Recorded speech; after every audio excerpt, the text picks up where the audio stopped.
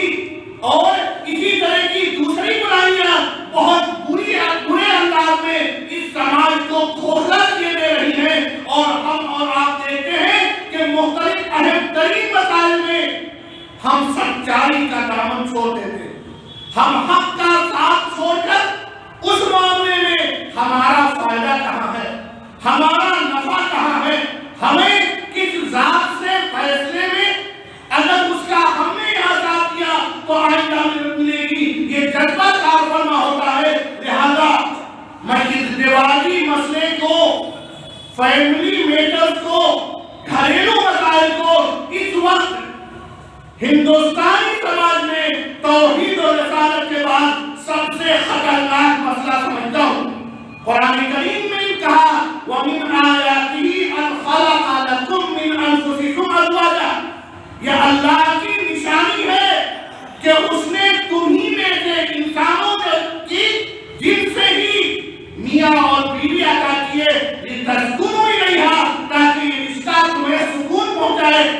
وَجَعَلَ بَيْنَكُم مَّوَدَّةً وَرَحْمَةً، اور تمہارے درمیان پیار، محبت، انسیت، ہمدردی، ایک دوسرے کی فکر مندی، ضرورت میں ساتھ دینا، مشکل میں ساتھ کھڑے ہونے کا ماحول اس رشتے کے ذریعے دیا۔ لیکن ساتھ میں قرآن میں، احادیث میں اس رشتے کے بکھرتے وقت، اس کے اندر غلط فہمیاں پیدا ہوتے وقت جو تفصیلی ہدایات دی گئی، آخر نماز کے سلسلے میں اتنی ہدایات کیوں نہیں؟ روزے کے سلسلے میں قرآن میں اتنی تفصیلات کیوں نہیں؟ جو تفصیلات اس دیوالی زندگی کے لیے ضروری ہے۔ وجہ یہ ہے کہ شریعت نے جیسا کہا ہے کہ یہ دین آپ کے اس سکون و اطمینان کے راستے کو ہموار کرنا چاہتا ہے جس کی وجہ سے آپ اپنے خاندان میں بھی پیار و محبت کی زندگی جی سکیں۔ اس پیار و محبت کے ماحول میں گھر کے بچوں کو بھی اچھی تعلیم و تربیت سکھانے کی نہیں بلکہ دیکھ کر برتنے کا مزاج پیدا ہو۔ جب آپ باہر جائیں تو آپ سکون کے ماحول سے جا کر باہر پرسکون انداز میں اپنی ذمہ داریاں ادا کر سکیں۔ آج ایک سروے کا ہمیں جائزہ لینا پڑتا ہے جب اندازہ لگایا گیا کہ بڑے بڑے میدانوں میں بڑے بڑے ڈاکٹرز، بڑے بڑے ججز، بڑے بڑے وکلاء کبھی کبھی ایسے معمولی حرکتیں کرتے ہوئے پائے جاتے ہیں کہ اس کی وجہ سے ان کے فیصلے متاثر ہوتے ہیں، اس کی وجہ سے وہ عدالتوں میں مدافعات نہیں کر پاتے، اس کی وجہ سے ڈاکٹر اپنے مریضوں کے بیماری کو صحیح طور پر سمجھ نہیں پاتا۔ وجہ گھر کا ماحول اچھا نہیں۔ جب گھر میں داخل ہوا صبح تک آپسی تناؤ، ایک دوسرے سے نفرت، تو اب گھر سے باہر جانے کے بعد جب وہ فیصلے کی گھڑی پہ ہوتا ہے، فریقین کے دلیلوں کی سماعت کر رہا ہوتا ہے، تو درمیان میں اس کا ذہن اپنے گھریلو مسائل کی جانب متوجہ ہوتا ہے، اور ایک اچھا جج اگر گھر میں اچھا سکون نہ پائے تو اس کے فیصلے بھی متاثر ہوتے ہیں۔ ایک قابل ترین وکیل اگر گھر میں سکون نہ پائے تو معاملات کی پیروی کرتے وقت، مخالف کے دلائل کیا جواب دیتے وقت صحیح طور پر جواب نہیں دے سکتا۔ اسی طرح جب ہم کاروبار میں جاتے ہیں، زندگی کے کسی بھی مسائل میں جاتے ہیں، تو اندازہ ہوتا ہے کہ یہ گھریلو سکون، یہ شریعت کی جانب سے شادی کے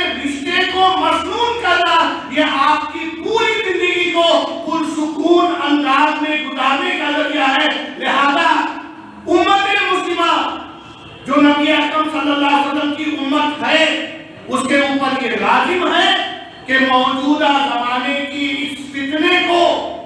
اس بیماری کو سامنے رکھ کر کے اب تلاش کرے کہ آخر وہ کیا طریقے ہو سکتے ہیں کہ جس کی بنیاد پر یہ گھریلو اختلافات کم ہو، آپسی لڑائیاں ختم ہو، ایک دوسرے کے حقوق کی فکر کے بجائے صرف حق لینے اور دوسرے کو نیچا دکھانے کا ماحول ختم ہو، دونوں کے رشتے داروں کے درمیان پیار و محبت کا ماحول پنپے۔ اور جب ہم دیکھتے ہیں کہ جب ہماری قوم کے لوگ عدالت جاتے ہیں، اپنے اس ازدواجی مسئلے کے پریشانیوں کو بیان کرتے ہیں، تو سب سے پہلے جو صورتحال سامنے آتی ہے، فریق مخالف سے اختلاف کی بنیاد پر جھوٹے یا سچے اس کا فرق کیے بغیر ان کو مختلف قسم کے الزام لگانے پڑتے ہیں۔ آج جب ایک عورت اپنے مسئلے کو عدالت میں لے کے جاتی ہے، ہمارے وکلاء دوسرے لوگوں سے مشورہ کیا جاتا ہے، سب سے پہلے کہا جاتا ہے اگر تمہیں اپنے اس مقدمے کے اندر مضبوطی پیدا کرنی ہے تو چاہے ہو نہ ہو، گھریلو ہنسا کی باتیں، گھریلو تشدد کی باتیں ضرور بیان کر دینا، جہیز اتپیڑن کے تعلق سے کچھ باتیں ضرور شامل کر دینا۔ اسی طرح سے جب لڑکوں کے پاس جاتے ہیں تو مجھے شرم آتی ہے کہ دارالقضاء اور شرعی عدالتوں میں جب اپنے مسئلے پیش کیے جاتے ہیں تو سب سے پہلے ایک لڑکی کی عزت کے تعلق سے اس کے اندر کی بے بنیاد باتیں لکھی جاتی ہیں۔ اگر ہم اور آپ اپنی زندگی کو پرسکون کرنا چاہتے ہیں، اس پورے سماج میں ہم اور آپ کی زندگی جیتے ہیں، ایک دوسرے کی ضرورت میں کام آتے ہیں، اگر گھر میں سکون نہیں تو باہر اس اطمینان سے کام نہیں کر سکتے۔ لہذا آج ضرورت ہے، چاہے ملکی عدالتیں ہوں، چاہے ہمارے فاضل وکلاء اور جج ہوں، چاہے علماء کرام یا وہ لوگ ہوں جو شرعی مسائل دیکھنے کی وجہ سے ان مسائل کو بھی دیکھتے ہیں، یا سماج کے بااثر اور پنچایت کی مؤثر شخصیتیں ہوں، انہیں دیکھنا چاہیے کہ ہمیں اور آپ کو اس مسئلے کو حل کرانے میں صرف دو لوگوں کی مدد نہیں کرنی، بلکہ یہی دو لوگ سماج کے تمام لوگوں کے درمیان جا کر زندگی جی کر دیر سویر ہماری زندگی پر بھی اثر انداز ہوتے ہیں۔ لہٰذا جب ایک لڑکی کی شادی ہو تو جس طرح بہت سے اسلامی ممالک میں کاؤنسلنگ کے پروگرام ترتیب دیے جاتے ہیں اور اس سے پوچھا جاتا ہے تم جس گھر میں رشتے کے بعد جا رہی ہو یا تمہارے گھر میں جو لڑکی آ رہی ہے ان کے رشتے داروں کی تفصیل بتاؤ۔ اگر تم جس گھر میں جا رہی ہو اس میں لڑکے کے بھائی ہیں، ان کی بہنیں ہیں، ان کے والدین ہیں، تو تم یہ بتاؤ کہ تم ان سے کیا کیا امیدیں اور توقع کرتی ہو، اور ساتھ میں ایک چیز اور ذہن میں بٹھاؤ، اگر لڑکے کے ماں باپ ہیں تو وہ تم سے کیا امیدیں رکھتے ہیں یہ بھی سوچ لینا۔ تم چاہو گی 80 سال ملے، تم چاہو گے اچھے سسر ملے، تم چاہو گی اچھی بہنیں ہمارے شوہر کی ملے، تم مختلف اقراروں کو اچھا چاہو گی اور ایک گمان اپنے ذہن میں بنا لو گی، لیکن یہ بھی دیکھو وہ ماں اپنی بہو سے کیا چاہتی ہوگی، وہ بہن اپنی بھاوا سے کیا تعلقات وابستہ رکھتی ہوگی، اور ابتدائی مرحلے میں بھی یہ ذہن سازی کہ اگر ہم کچھ چاہتے ہیں تو ہم سے بھی سامنے والا کچھ امیدیں وابستہ کیے ہوئے ہوگا۔ ہم جان لیں کہ اگر ہم نند ہوتے تو اپنی بھاوش سے کیا چاہتے، ایک بھاوش سوچے اور ایک نند سوچے، اور جب اس طرح کی دو طرفہ سوچ ہوگی تو مطالبات میں کمی آئے گی، بے وجہ کی غلط فہمیاں دور ہوں گی، اور آپس میں ایک ایسا ماحول پروان چلے گا جس کی بنیاد پر ہم اور آپ دو لوگوں کی نجی زندگی اور اس کے بعد خاندانی زندگی اور اس کے بعد ان کے سماج میں کیے گئے کاموں کے اندر بہتری محسوس کریں گے۔ یقیناً جو صورتحال پیدا ہو رہی ہے، اگر انبیاء کا سلسلہ جاری رہتا یا صحابہ کرام اور تابعین ان مسائل پہ غور کرتے تو ان کا ذہن ان چیزوں کی جانب جا کر اس سلسلے میں واضح ہدایات موجود ہوتی